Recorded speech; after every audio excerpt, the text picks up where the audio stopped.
என்னை தேடி வந்தார், என்னை தெரிந்து கொண்டார். இந்த கர்த்தருடைய வார்த்தையிலே, தேவனுடைய வார்த்தையில் உறுதியாக இருக்கிற இதயத்தை பற்றி நாம் இப்பொழுது தொடர்ந்து போதித்து கொண்டு வருகிறோம்.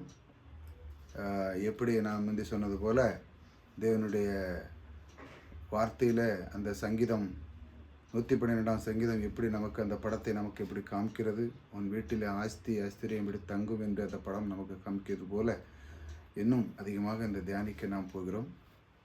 இப்பொழுது இன்னைக்கு நாம் திருப்பிக் கொள்வோம். ஏசாயா 26:1 பார்ப்போம். அக்காலத்திலே யூத தேசத்தில் பாடப்படும் பாட்டானது, பெலனான நகரம் நமக்கு உண்டு, ரட்சிப்பையே அதற்கு மதிலும் அரணமாய் ஏற்படுத்துவார். சத்தியத்தை கைக்கொண்டு வருகிற நீதி உள்ள ஜாதி உள்ளே பிரவேசிப்பதற்காக வாசல்களை திறவுங்கள். உம்மை உறுதியாய் பற்றி கொண்ட மனதுடையவன் உண்மையே நம்பியிருக்கப்படலாம். நீர் அவனை பூரண சமாதானத்துடன் காத்துக்கொள்ளீர். உண்மையே நம்பிக்கிற மனிதன், அதாவது சமாதானம் அப்படிங்கிறது சலோம் அப்படிங்கிற அந்த வார்த்தையில் வருகிறது. சலோம் அப்படிங்கிற எதிலுமே குறைவில்லாமல் வாழ்கிற ஒரு வாழ்க்கை, சந்தோஷம், மகிழ்ச்சி, குடும்ப வாழ்க்கை, கையின் பிரயாசம், எந்த வேலை செய்தாலும் அதனுடைய பலனை கொடுக்கிறது, எங்கு சென்றாலும் தன்னுடைய கிருபையினால் அவர் நம்மை வழிநடத்துகிறது. இந்த மாதிரி காரியங்களில் அதை சலோம் என்று நாம் சொல்லுகிறோம். அது சொல்லுகிற உண்மையே நம்பியிருக்கிறபடியால் நீர் அவனை பரிபூர்ணமாக அவனை காத்துக்கொள்கிறேன். அந்த ஏதோ ஒன்று குறைவு இல்லாமல் நம்மளை வழிநடத்துவது தான் அந்த வார்த்தை, அந்த சலோம்ங்கிற அந்த வார்த்தை. இதில் நாம் சொல்லுகிறோம், சமாதானம் இருக்கிறாங்க, இல்லை அப்படி சந்தோஷமாக இருக்காங்க, அப்படி குறைவில்லை. எல்லாத்திலும் எதிலுமே குறைவில்லாமல் செழிப்பு, எதிலுமே குறைவில்லாமல் இருக்கிறது தான் அந்த வாழ்க்கை. அந்த சமாதான வாழ்க்கை என்பது கர்த்தருடைய வார்த்தையிலிருந்து அந்த வருகிறது. நாம் இன்னொன்று திருத்திக் கொள்வோம். 2 கொரிந்தியர் 10:4. 2 கொரிந்தியர் 10:4. எங்களுடைய போராயுதங்கள் மாம்சத்திற்கேற்றவை இராமல் அரண்களை நிர்மூலமாக்குவதற்கு தேவனுடைய பலமுள்ளவாய் இருக்கிறது. அவைகளை நாங்கள் துர்க்கங்களையும் தேவனை அறிகிற அறிவு விரோதமாய் எழும்புகிற எல்லா மேட்டிமையும் நிர்மூலமாக்கி எங்கள் எந்த எண்ணத்தையும் கிறிஸ்துவுக்கள் கீழ்ப்படியே சிறைப்படுத்துகிறோம். எந்த எண்ணத்தையும், இதில் தான் மெயினானது, எந்த எண்ணத்தையும். தவறான இந்த மனதை அறிந்தவர் சொல்கிறார்கள், ஒரு மனிதனுடைய எண்ணத்தில் ஆயிரக்கணக்கான எண்ணங்கள் ஒரு நாளைக்கு தாக்கிறது.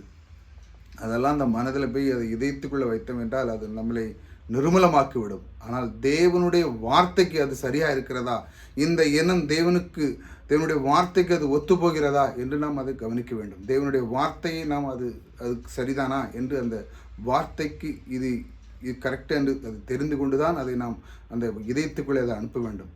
ஆனால் அந்த தவறான எண்ணங்கள் வரும்போது இந்த மனது ரவிலிருந்தே அதை நிர்மூலமாக்க அந்த கற்றுக்கொள்ள வேண்டும். தேவனுடைய வார்த்தையை ஏற்ற எண்ணங்களோடு நாம் அதை கொண்டு கொள்ள வேண்டும். எல்லா எண்ணத்தையும் நாம் மனதுக்குள்ளே வைத்து அதை நாம் ஆட்கொள்ள முடியாது. சில பேருடைய எண்ணங்கள் இப்படி இருக்கிறது, தவறான எண்ணங்கள் உள்ள வைத்திருக்காங்க, சில பேர்கள் நல்ல எண்ணங்களை உள்ள வைத்திருக்கிறார்கள். இந்த மாதிரி எண்ணங்கள் இருக்கு தவறான எண்ணங்கள் இருக்கும்போது தன்னுடைய இதயத்தை அது பலவீனப்படுது. ஆனால் தேவனுடைய வாக்கு தத்துவங்கள் மூலமாக வைத்து அதை நாம் செய்யும் பொழுது தேவனுக்கு அந்த இருதயமானது பலப்படுத்தும். என்னொன்று நாம் பார்ப்போம். பிலிப்பியர் அதுதான் பிலிப்பியர் 4:6 சொல்லுது, எதை பற்றி நீங்கள் கவலைப்படாமல் இருங்கள். எதை பற்றி கவலைங்கிறது ஒரு எண்ணம். அந்த எண்ணத்தை நீங்கள் வச்சிங்கன்னா வெற்றி வாழ்க்கையில் வாழவே முடியாது. நீங்கள் எந்த காரியத்தை நீங்கள் முயற்சிப்படுத்தி செஞ்சாலும் அந்த காரியத்தில் நீங்கள் 100% அடைய முடியாது. கவலைங்கிறது ஒரு விதமான அந்த நோயை நமக்குள்ளே கொண்டு வந்துக்கிடும். அது உள்ளே மனதளவில் கொண்டு அது சொல்லும், இது நீ போனால் இது சரியில்லை, நீ அப்படி இருந்தது சரியில்லை, இப்படி ஒவ்வொரு எண்ணங்களையும் நமக்குள்ளே கொண்டு வந்து, நீ செழித்திருக்க மாட்டாய், நீ நன்றா இருக்க மாட்டாய். ஆனால் தேவனுடைய வார்த்தை சொல்லுகிறது ஆஸ்தி ஐஸ்வர்யம் தங்கும் என்று. ஆனால் எண்ணம் சொல்லுகிறது, இல்லை நீ 7,000 ரூபா, இல்லை நீ இப்படி 1000 ரூபான்னு. ஆனால் அந்த எண்ணங்களை நிர்மூலமாக்கும் பொழுது, அந்த எண்ணத்திலிருந்து நாம் விடுதலையாக்கும் பொழுது, அந்த எண்ணமானது நம்மை மேற்கொள்ளாமல் நல்ல எண்ணத்தை நாம் அதை தேர்ந்தெடுத்து கொள்ள வேண்டும். அப்படி தான் நிறைய பேர் சொல்கிறாங்க, ஆமாம் நான் அப்படி தான் நினைக்கிறேன், ஆனால் அந்த எண்ணங்கள் என்னை ஆட்கொள்கிறது, நல்ல எண்ணங்கள் தான் நான் நினைக்க முடியல. சரி, அப்போது நான் ஒரு உதாரணத்துக்கு உங்களுக்கு சொல்கிறேன். இப்போ நீங்கள் இருக்கீங்க, நீங்கள் சைலண்டாக மனசுக்குள்ளே 1லேருந்து 10 வரை என்ன சொல்கிறேன், நீங்கள் எண்ணிகிட்டே இருக்கீங்க. எண்ணிகிட்டே இருக்கும்போது நான் உங்களுக்கு இடையில உங்கள் பேர் என்ன அப்படி சொல்கிறேன். இப்போ நீங்கள் என்ன பண்ணீங்க, உடனே நீங்கள் பேர் சொல்லிங்க. நீங்கள் இப்போ எண்ணிட்டு இருந்த எண்ணெய், அந்த எண்ணெய் கவுண்டை நீங்கள் விட்டுட்டீங்க. எப்படி? அந்த இதில் 2 காரியம் இருக்குது. ஒன்று, நீங்கள் அதை சொல்லிகிட்டே இருந்தீங்க. அந்த 1 2 3 4 அப்படின்னு எண்ணிக்கிட்டு இருந்துக்கும்போது நான் உங்கள்கிட்ட பேர் கேட்டும்போது நீங்கள் அதை அந்த அந்த எண்ணத்தை விட்டுட்டு அதுக்கு பதில் கொடுத்தீங்க. அதுதான் முதலுடைய காரியம். 2வது காரியம், நீங்கள் அந்த அந்த நான் கேட்டதுக்கு ஒரு தீர்மானம் பண்ணீங்க. இதை நான் சொல்லணும், அந்த எண்ணத்தை அந்த இடத்த விட்டுட்டு இவர் சொன்னதுக்கு அந்த பதிலுக்கு நான் சொல்லணும்னு. இப்போ நீங்கள் அந்த கண்ட்ரோல் கொண்டு வந்துட்டீங்கள, அந்த மனதில் கூட அந்த வார்த்தையை நிறுத்தி இதுக்கு சொல்லணும். இதில் என்ன ஒரு முக்கியமானதுன்னா, மனதனுடைய எண்ணத்தை விட வார்த்தையான வாயிலிருந்து வரப்படுகிற அந்த வார்த்தை மிக பவர்ஃபுல்லானது. அதனால தான் தேவனுடைய வார்த்தையை பற்றி நிறைய பேசுகிறாங்க. அந்த வார்த்தையை பற்றி எப்படி இருக்கணும், எப்படி வாழணும்னு. அந்த எண்ணத்தை விட மோர் பவர்ஃபுல் அந்த வார்த்தை சொன்ன உடனே நீங்கள் அதை நிறுத்திட்டீங்க.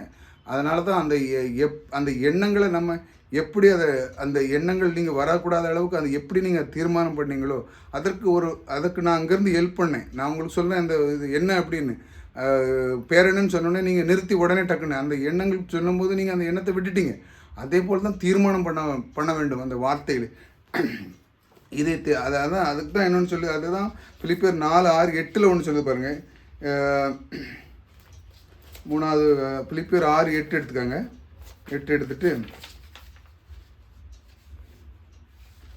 6:8 பிலிப்பியர் 4:8 சொல்லுது. கடைசியாக சகோதரரே, இதில் சொல்லுது, கடைசியாக இவர்களை உண்மை உள்ளவைகளே, ஒழுக்கமுள்ளவைகளே, நீதி உள்ளவைகளே, கற்புள்ளவைகளே, அன்பு உள்ளவைகளே, புண்ணியம் எதுவோ, புகழ் எதுவோ அவைகளையே சிந்தித்து கொண்டுங்கள். நீங்கள் என்னிடத்தில் கற்று அடைந்து கேட்டும் கண்டு இராதபடிக்கு அவைகளையே செய்யுங்கள். அப்பொழுது சமாதானத்துடைய தேவனை உங்களோடு கூட இருப்பார். இதில் என்ன சொல்லியிருக்கு? நற்கீர்த்தி. இது எல்லாமே நல்ல வார்த்தை. இதெல்லாம் நீங்கள் விட்டுவிடக்கூடாது. இதில் என்ன ஒரு முக்கியமானதையும், அன்புள்ளவைகளோ, நற்கீர்த்தியைகளோ, புண்ணியமோ, புகழ் எதுவோ, இதில் அவைகளே அப்படின்னா, இதில் அவைகளேன்னா அது மட்டும். இந்த மாதிரி எண்ணங்களை சிந்திக்கணும். கவலை, கொஞ்சம் பாரம் இப்படிலாம் சிந்திக்காமல் இவைகளே சிந்தித்து இருக்கும்போது, இந்த வழியிலே சிந்திக்கும்போது, அப்பொழுது சமாதானத்தின் தேவன் உங்களோடு கூட இருப்பார். இந்த வழிகளை நாம் சிந்திக்கும்போது சமாதானத்தினுடைய செயலும், அந்த சமாதானம் என்பது சலோம், அந்த ஆசீர்வாதமான அந்த நிறைவுகளெல்லாம் உங்களிடத்திலே தேவன் உங்களோடு கூட இருப்பார் என்று தான் இதில் சொல்லியிருக்கிறது. இந்த மாதிரி இருக்கும்போது, தனிமையாக இருக்கும்போது இந்த மாதிரி எண்ணங்கள் நிறைய தாக்கும். அப்பொழுது நீங்கள் எப்படி தீர்மானம் எடுக்கீங்க? இந்த எண்ணம் சரிதானா? தேவனுடைய வார்த்தைக்கு இது சரியாக செயல்படுகிறதா? இது தேவையா தேவையில்லையா என்று அறிந்து நீங்கள் ஆலோசித்து அதை கரையாக செய்யும் பொழுதுதான் நீங்கள் அந்த இதயத்தை நீங்கள் பலப்படுத்துகிறீர்கள். இன்னொருக்கு போவோம். ஏசாயா 59:8. ஏசாயா 59:8.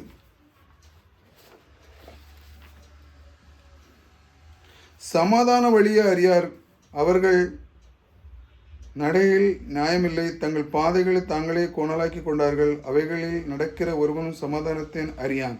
அதாவது அந்த வழிகள், சமாதானங்கிற அந்த வழியை நான் அடையும் பொழுது, அந்த சமாதானத்துக்கு ஒரு வழி இருக்கிறது. அந்த வழி என்ன வழி? சமாதானங்கிறது அந்த வழியை நாம் எப்படி, இப்போ ஒரு பாதைக்கு நம்ம போகிறோம், அதுக்கு ஒரு அந்த பாதையின் கரெக்டான அந்த பாதைக்கு ஒரு வழி இருக்குது. அந்த பாதைக்கு போனால் தான் சென்றடைய முடியும். அந்த சமாதானம்ங்கிறது ஒரு வழி இருக்குது. அந்த வழி என்னது? தேவனுடைய வார்த்தை. அந்த வார்த்தையை நாம் வைத்து தினமும் அந்த வார்த்தையை தியானிக்கும் பொழுது, எப்படி 112ஆம் சங்கீதம் சொல்கிறது, அவன் வீட்டில் ஆச்சரியங்கள் தங்கும் என்று, அதே போல் அதை தியானிக்கும் பொழுது. ஆனால் என்னொன்று சொல்லுகிறது, நீ 7,000 ரூபா, நீ எப்படி 1000 சொல்லுது. ஆனால் அப்படி இல்லை. ஆனால் அந்த 112ஆம் சங்கீதம் எப்படி சொல்கிறது, அந்த படத்தை நாம் வைக்கும் பொழுது, எப்படி ஒரு பிளேன் அந்த ஓட்டுநருடைய அந்த ப்ரொஃபைல், அந்த படம் இருக்கிறது, அதுக்கு சரியான விதத்திலே மேகம் மூட்டங்கள் எப்படி இருந்தாலும், எவ்வளவு பிரச்சனைகள் இருந்தாலும், அந்த கடைசி வினாடிகள் அவனுடைய அந்த கரெக்டான அந்த லேண்டிங்கில் அந்த கரெக்டாக அந்த ப்ரொஃபைல் மூலமாக இறங்குறது போல், அந்த 112ஆம் சங்கீதம் நம்முடைய வாழ்க்கையில் அது அப்படியே நடக்கிறது. அந்த மாதிரி இருக்கிறது. அந்த எண்ணங்களை அந்த எண்ணங்களை நாம் பார்க்கும் பொழுது, இதையே நாம் பார்த்து கொண்டு இருக்கும் பொழுது, அந்த சமாதானத்தினுடைய வழி, அந்த எண்ணம் கர்த்தருடைய வார்த்தை இருக்கும், அந்த சமாதானத்தினுடைய வழி இருக்கும்போது தேவன் நம்மோடு கூட இருந்து அதை செய்கிறார். இன்னொரு இதுக்கு பார்ப்போம். மத்தேயு 5:27.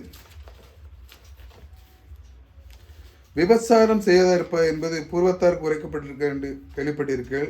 நான் உங்களுக்கு சொல்கிறேன், ஒரு ஸ்திரீ இச்சையோடு பார்க்கிற எவனும் தன் இதயத்தில் அவனோடு விபச்சாரம் செய்தாயிற்று. அப்படி சொல்லியிருக்கு. இதில் என்ன இது இப்படி சொல்லுது? அவர் தேவன் சொல்லி விபச்சாரம் செய்யாதிருப்ப பூர்வ காலத்தில் உரைக்கப்பட்டிருக்கு என்று நாம் நீ கேள்விப்பட்டிருக்கீர்கள் என்று. அதாவது பழைய ஏற்பாட்டில் 10 கற்பனையில் உண்டு விபச்சாரம் செய்யாத இருப்பாரா என்று. ஆனால் தேவன் சொல்லுகிறார், நான் உங்களுக்கு சொல்லுகிறேன். அப்படின்னா என்ன? 10 கற்பனை மாற்ற வந்தாரா? இல்லை. தேவன் அந்த 10 கற்பனையை இந்த கற்பனையில் உள்ள அதை நிறைவேற்ற வந்தவர். அது எப்படி அது செய்ய வேண்டும் என்று அவர் சொல்லுகிறார். இச்சோடு பார்க்கிறவன் அவன் இதயத்தில் அவளோட விபச்சாரம் செய்யிட்டு மனதில் இச்சை, இந்த டிசைர் அந்த எண்ணங்கள் மனதுக்குள்ளே போச்சுன்னா அது முடிஞ்ச மாதிரி தான் அப்படின்னு சொல்கிறாங்க. அதாவது கொஞ்சம் காலம் எடுக்கும், கொஞ்சம் நாட்கள் எடுக்கும், அவ்வளோதான். என்னைக்கு அந்த மனதுக்குள்ளே எப்படி அந்த மனதுக்கு போய் தான் இதயத்துக்குள்ளே போச்சோ அந்த மனதுரவில் அந்த பாவமானது அந்த மனதுக்குள்ளே போகிறதுக்கு முன்னாடி அதை எப்படி வெட்டியிருக்கு. ஆனால் பழைய ஏற்பாடில் பாவம் செய்யாதிருப்பான், பாவம் செய்யலைன்னா செய்யலை. ஆனால் அது பரவலாக நிறைய அந்த காலத்தில் நடந்து இருந்துச்சு. அந்த மாதிரி இந்த விஷயத்தில் இது எண்ணங்கள் அந்த எண்ணங்கள் உள்ள வரக்கு மனதுக்குள்ளே அந்த வரக்கு முன்னாடி அதை வெட்டி எறியணும். அந்த பாவமான செயல் அந்த செயல் மனதுக்குள்ளே வந்து அந்த மனதுக்குள்ளே போன ஜஸ்ட் அ மேட்டர். அதே போல் தான் தேவனுடைய வாக்கு தத்துவங்களும் அப்படி தான். அது மனசுக்குள்ளே போச்சுன்னா அது அப்படியே உங்களுக்கு ஆயிரும். அதான் சொல்ல ஆஸ்தி ஐஸ்வர்யம் முன்னிட்டில் தங்கும். இது எப்போ எண்ணத்துக்குள்ளே இருந்து கொண்டே இருந்து அது எப்படி உங்கள் மனதுக்குள்ளே போச்சுன்னா அது உங்களுக்குள்ளே அது ஆகிவிடும்.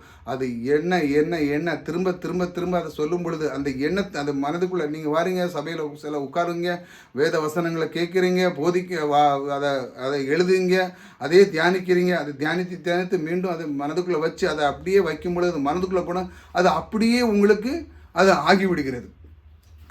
அதான் சொல்லுது, மனதினுடைய விருப்பத்தை இதயத்தில் என்ன இப்போ விருப்பம் இருக்குதோ அதே போல தான் அவன் ஆகிறான் என்று சொல்லுகிறது. அந்த மாதிரி காரியத்தில் இருக்கிறது. அந்த தேவனுடைய வார்த்தை அதே போல் நாம் கற்றுக்கொள்கிறோம். இதயத்தை இன்னும் பலப்படுத்துவது என்று இன்னும் தொடர்ந்து நாம் கற்றுக்கொள்வோம். இந்த 112ஆம் சங்கீதத்திலிருந்து இன்னும் அதிகமாக கற்றுக்கொண்டு நாம் இன்னும் அதை பலப்படுவோம். கர்த்தர் உங்களை ஆசீர்வதித்து இருக்கிறார்.